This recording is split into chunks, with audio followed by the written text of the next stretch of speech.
Културните рути не се само туристички патеки, тие се патишта на вредности, диалог, споделено наследство и европско заедништво. Така забележа учесниците на форумот за културни рути на Советот на Европа, на кој што беа презентирани културните рути во кои е вклучена и нашата држава. Рута на Свети Кирил и Методи, винска рута Итер Витис и рута на римски императори и Дунавската винска рута. Повеќе за ова и подетално од Нина, па почнуваме со нашата утреска тема. Важно е да се има јасна цел и државна стратегија за културните вредности, кои во исто време може да бидат и туристички вредности, кои во континуитет ќе се надградуваат. Да се подигне свеста дека и културата е капитал на која е неопходен соодветен пристап. Да сватиме дека туризмот е сериозен систем кој бара мултидисциплинарен пристап. Затоа говорат и мноштвото прашања кои беа загатнати на форумот за културните рути на Советот на Европа, на кои беа презентирани културните рути во кои е вклучена и нашата држава, рута на Свети Кирил и Методи, винска рута Итер Витис и рута на римски императори и Дунавска винска рута. Ние веќе имаме повеќе од 40 сертифицирани рути. Советот на Европа ни покажува како културата може да биде мост помеѓу историјата и современоста, помеѓу локалното и глобалното, помеѓу народите и нациите.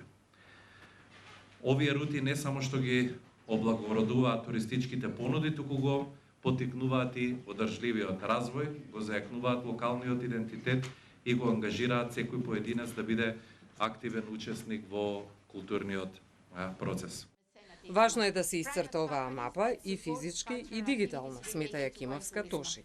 Да се привлечат голем број на гости и посетители, млади европјани кои што би дошле, би се запознале со богатото наследство преку разновидни дигитални алатки. Од исклучително значење е што државата Македонија и посебно две посебни организацијски единици како што се Институтот за македонска литература во Скопје и Институтот за старословенска култура од Прилеп, станавме дел на Европската рута на Светите Кирил и Методи во исцртување на таа огромна мапа од траекторијата на нивното движење од 5000 километри, која што тргнува некаде во овој момент од Солун, па се до Рим, вклучувајќи ги тука и особено земјите на нашите исклучително важни партнери од Чешка и од Словачка, бидејќи седиштето на асоциацијата е и во Злин во Чешка. Самото наше членство представува исклучителна можност за афирмација на Кирило-Методиевското културно наследство, кое што го имаме ние како значаен трезор во Македонија.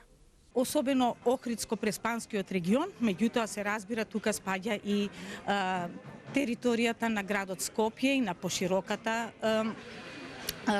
околина на Скопје, бидејќи внатре влегуваат спомениците на културата, фреско живописот, оние представи што ги имаме за Кирил и Методи уште од најраниот период, 11 и 12 век, означени во или представени во црквата Света Софија во Охрид и во Курбиново, и тие воедно представуваат и најстари сочувани портрети во Европа.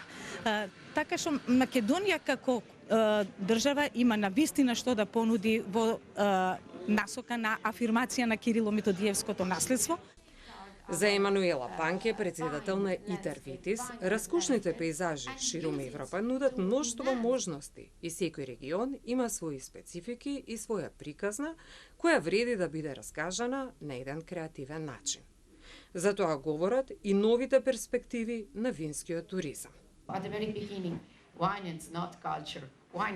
Во почетоците се соочивме со ставови кои говореа дека виното не е култура, тоа е комерција, но ние бевме упорни да го докажеме спротивното. За денес да можеме да говориме дека винскиот туризам не е само конзумирање на чаша вино, туку цела палета на културни активности низ диалогот на археологијата и историјата и сето она што не обкружува. Во рамките на форумот за културните рути во Советот на Европа беа загатнати мноштво аспекти меѓу кои современите трендови во конзумирањето на културниот туризам и очекувањата на туристите, за улогата на маркетингот и промоцијата на недвижното културно наследство.